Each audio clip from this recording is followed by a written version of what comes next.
Salut tout le monde! Aujourd'hui, on se retrouve dans une nouvelle vidéo. Là, en ce moment, je suis dans ma chambre parce que j'avais envie de vous parler de mon lit.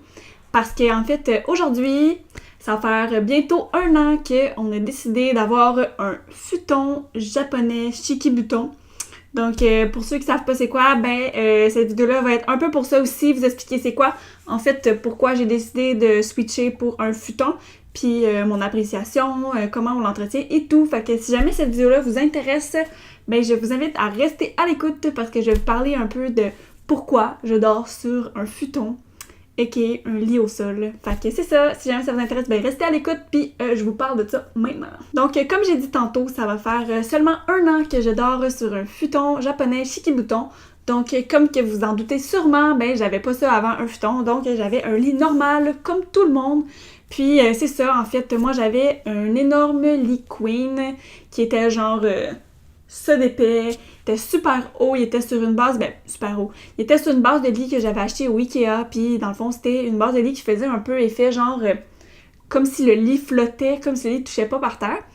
Puis c'est ça, c'était un gros lit queen, ça faisait comme 10 ans que j'avais, puis avant ça, c'était l'ex à ma mère qui avait ce lit-là, ça l'appartenait à son père. C'était vraiment un vieux matelas, mais il était super confortable.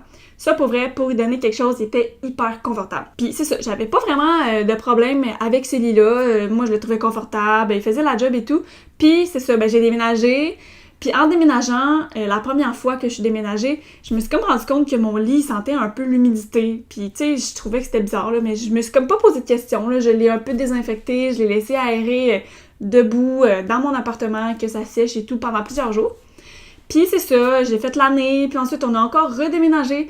Puis là, en redéménageant, il sentait toujours l'humidité 1 an plus tard. Fait que là, on a décidé de se louer une grosse machine exprès pour désinfecter les lits. Puis là, c'est ça, on est vraiment passé sur le matelas avec la machine. Puis je vous niaise pas, c'est vraiment pas glamour ce que je m'en vais vous dire là, mais c'était vert. Le liquide qui sortait de la machine, quand on lavait, c'était comme on shootait de l'eau avec du savon vraiment désinfectant et tout. Ça sortait, c'était vert. Fait que ça prouve à quel point le lit était ultra moisi, ou je sais pas quoi, l'intérieur était vraiment dégueulasse. Mais comme je m'étais dit que je l'avais désinfecté, fait que c'était correct. Donc j'ai passé cette année-là avec le matelas et tout. Bon, c'était pas posé de questions, c'était correct, on l'avait lavé. Puis là, est venu le temps de déménager ici, à Québec. Fait qu'on était à Rivière-du-Loup pour déménager à Québec. Puis là, je me suis dit, tu sais, tant qu'à déménager, on sait que le lit est comme en décomposition totale, le lit, il tenait quasiment plus, la base de lit était pas solide, était chambranlante et tout, ça faisait du bruit, c'était vraiment pas le fun. Fait qu'on a décidé de changer de lit. Puis là, il fallait absolument trouver une solution parce qu'on déménageait dans vraiment pas long, dans quelques mois. Fait qu'il fallait trouver un lit qui allait nous convenir à moi et à mon copain.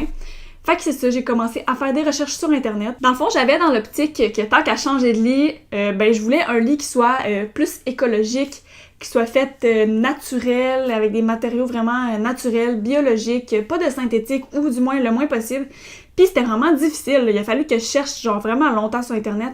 Je trouvais pas grand-chose, tu sais, je pense que j'avais trouvé les matelas Casper, je sais pas trop, tu sais, les matelas roulés, que les gens, ils arrivent, ils le déballent, pis là, genre, le lit gonfle pis tout, mais genre, ça m'intéressait pas, ce genre de lit-là. Je voulais vraiment faire changement, puis je savais pas quoi choisir, fait que j'ai vraiment cherché longtemps sur Internet. Puis j'ai fini par tomber sur le site de Futon d'or, qui proposait justement les futons japonais et les futons japonais eucalyptus. Puis c'est ça, moi, vu que je voulais un lit écologique, un lit minimaliste, ça m'a tout de suite parlé. Dans le fond, j'ai fait vraiment des recherches, j'ai regardé des vidéos sur YouTube, j'ai lu des articles, j'étais allée voir sur Internet justement les bienfaits, pourquoi peut-être pour un lit comme ça au sol. Puis sérieusement, je suis vraiment tombée en amour avec le futon. Fait que c'est ça, après quelques recherches pour savoir comment que ça fonctionnait, comment les gens l'utilisaient, parce que c'est vraiment au Japon que c'est le plus utilisé, j'ai décidé de sauter le pas qu'on allait dormir sur un futon. Fait que j'ai passé ma commande sur le site Futon d'or. Puis c'est ça, si jamais après la vidéo, ça vous intéresse d'avoir un futon ou que vous voulez faire plus de recherches, je vais vous mettre tous les liens dans la description, comme ça vous allez pouvoir aller vous renseigner vous aussi, savoir si c'est fait pour vous ou quoi que ce soit, peu importe, vous allez tout avoir dans la barre d'informations. Puis dans le fond, c'est ça, c'est sur le site Futon d'or et je pense que c'est la compagnie Boréal, mais je suis pas sûre. Soit que c'est la compagnie Boréal, soit que c'est la compagnie Futon d'or, un des deux, mais en tout cas, c'est ça, c'est une compagnie de Montréal. Donc, c'est bien beau vous raconter mon histoire de mon lit et de mon futon, mais si vous savez pas c'est quoi un futon, ben vous allez pas vraiment comprendre. Donc, qu'est-ce que c'est un futon? Un futon, ben c'est ça ici. Je suis comme assis dessus présentement. Je peux vous mettre des photos un peu mieux qu'on va voir dans un autre angle. Ça ressemble à quoi? Donc, c'est quoi un futon? Dans le fond, moi, ce que j'ai acheté, c'est un futon japonais, Shikibuton. En fait, ça, c'est un matelas traditionnel japonais qui est souvent utilisé sur des tatamis. Un tatami, en fait, c'est un revêtement de sol qui est habituellement utilisé dans, traditionnellement, en fait, utilisé dans les maisons japonaises ou les temples ou les choses comme ça au Japon. Donc, on dépose le futon sur le tatami. Bref, si je parlais pas de tatami, mais bon, c'est ça. C'était comme la petite parenthèse tatami. Le tatami, c'est ce qu'on voit ici sur le côté, là, avec les bandes noires. Donc, c'est vraiment tressé avec justement de la paille de riz. Bref, comme que je disais, mon futon, dans le fond, est fait à partir de fibres d'eucalyptus biologique et de fibres de coton aussi qui est biologique. Dans le fond, l'eucalyptus possède des propriétés extraordinaires telles que qui aident en fait à la régularisation de la température du corps, qui est moelleux, il est confortable, hypoallergénique et anti-acarien. On dirait que je lisais une phrase, là, mais en tout cas, c'est parce que je voulais vraiment pas oublier, là. Fait que c'est ça. La fibre d'eucalyptus, dans le fond, ça sèche hyper rapidement, donc ça réduit considérablement le développement des bactéries, des moisissures et des acariens, justement, dans le lit. Et c'est ce qui fait aussi en sorte que, justement, le matelas dure plus longtemps, parce que ce qui fait qu'un matelas se détériore rapidement, justement, c'est quand il est moisi à l'intérieur, quand il y a plein de bactéries, des acariens, peu importe. Donc, le fait que, justement, ce soit des matériaux qui sèchent rapidement, qui sont aérés et tout, ben justement, ça aide à ce que le matelas dure plus longtemps. Fait que c'est quand même un point positif à opter pour un futon. Puis, en plus de tous ces bienfaits-là, il aide aussi à, dans le fond, empêcher le développement des mauvaises odeurs. Fait qu'à long terme, ben, votre lit va pas puer ou genre développer des mauvaises odeurs parce que c'est pratiquement impossible. Dans le fond, mon matelas, il est 100% fait à la main à Montréal. Les produits, ils viennent pas de Montréal, mais ils viennent d'un petit peu plus loin dans le monde. Je me rappelle plus, j'irai voir sur le site, je l'écrirai ici. Mais ouais, c'est des produits qui sont importés, mais tout est vraiment fabriqué à Montréal. C'est un matelas justement fait à 100% dans le fond de base naturelle, 100% biodégradable, il n'y a aucun produit synthétique à l'intérieur, donc c'est vraiment mieux justement pour la respiration quand on dort. On respire pas des produits chimiques, on dort sur un matelas naturel. Puis c'est vraiment le fun de savoir qu'on ne respire pas des émanations de produits chimiques, synthétiques lorsqu'on dort, parce qu'on s'entend que quand on dort, on a littéralement la face dans le matelas. Fait qu'on veut pas genre respirer des choses chimiques à longueur de nuit. C'est un matelas très écologique, 100% biodégradable, qui est bon pour nous, bon pour l'environnement, donc je vois pas pourquoi on n'aurait pas un futon. Je vois pas pourquoi personne a déjà pensé à ça ici. Je sais qu'au Québec, c'est pas vraiment connu parce que à chaque fois qu'il y a des gens qui viennent chez moi, ben ça fait beaucoup jaser. On dirait que les gens, ils connaissent pas ça, les futons. Puis justement, c'est pour ça que je vous parle de ce beau produit, juste ici. Ok, comme j'ai dit tantôt, si jamais ça vous intéresse, j'ai mis tous les liens dans la description pour aller voir des informations sur les futons, les tatamis, la compagnie et tout. Fait que c'est ça, on continue la vidéo. Donc ensuite, après avoir su, dans le fond, qu'est-ce que j'avais avant, pourquoi je suis rendue avec un futon, c'est quoi un futon, c'est comment que ça marche un futon, c'est quoi l'entretien de ça, en fait. Fait que c'est pas vraiment compliqué, en fait. Un futon, c'est vraiment un matelas qui est environ ça d'épais. C'est vraiment pas très épais. C'est super facile à transporter. C'est fait pour être... En fait, au Japon, ils l'utilisent surtout pour le rouler pendant le jour, puis le ranger. Comme ça libère l'espace dans la pièce. Fait qu'on peut utiliser la pièce pour faire autre chose.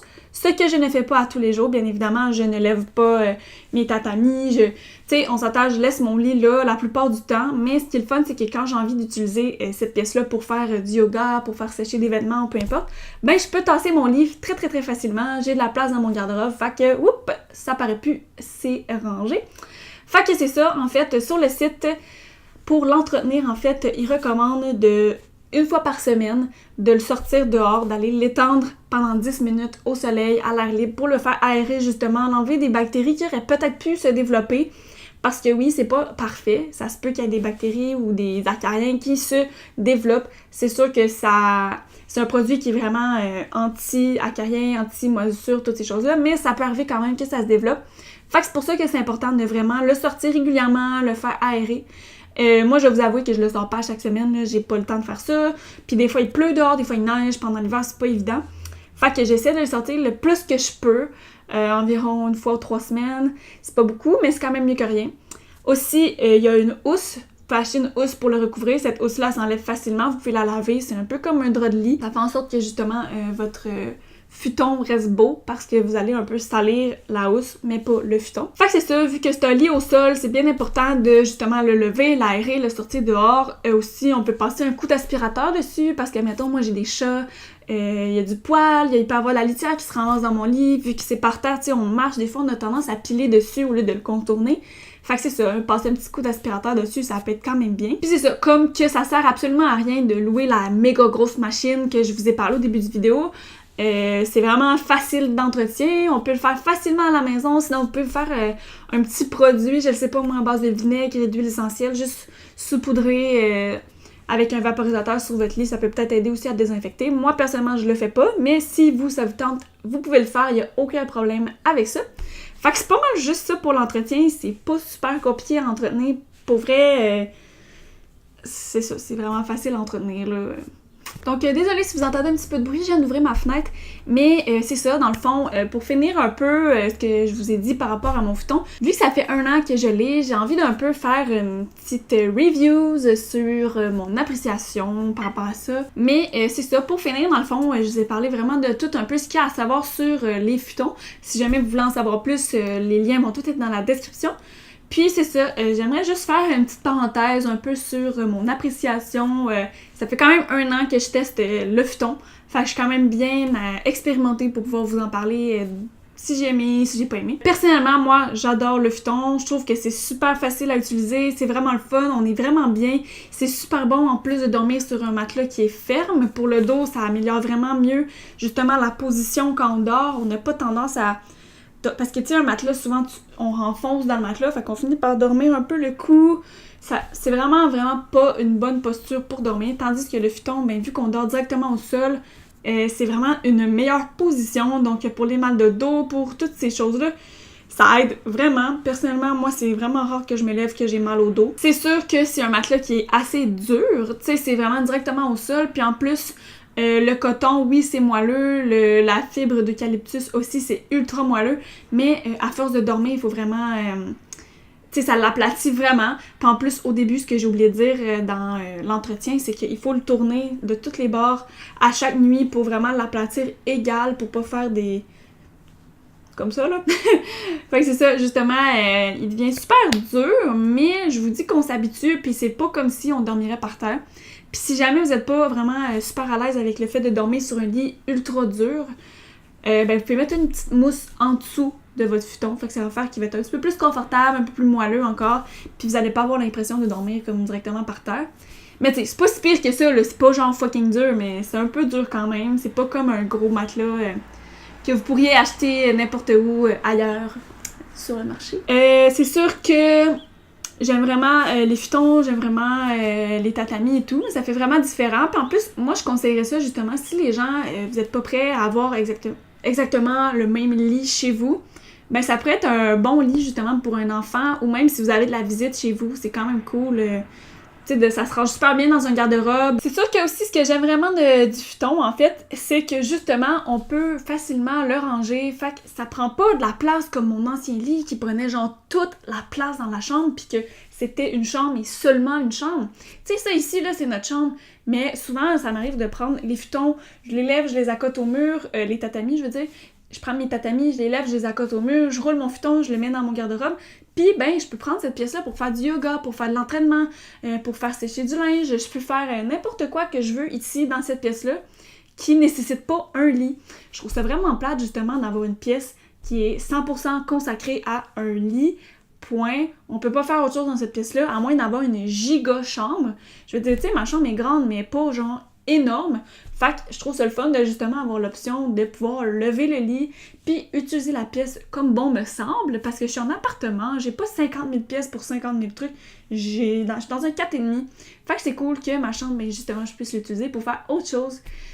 Puis ça, ben, je trouve ça vraiment cool. Aussi, ben justement, le fait que c'est un lit 100% écologique, 100% naturel, biodégradable, naturel... écologique, toutes ces choses-là, ben juste ça, c'est quand même un ultra énorme point positif.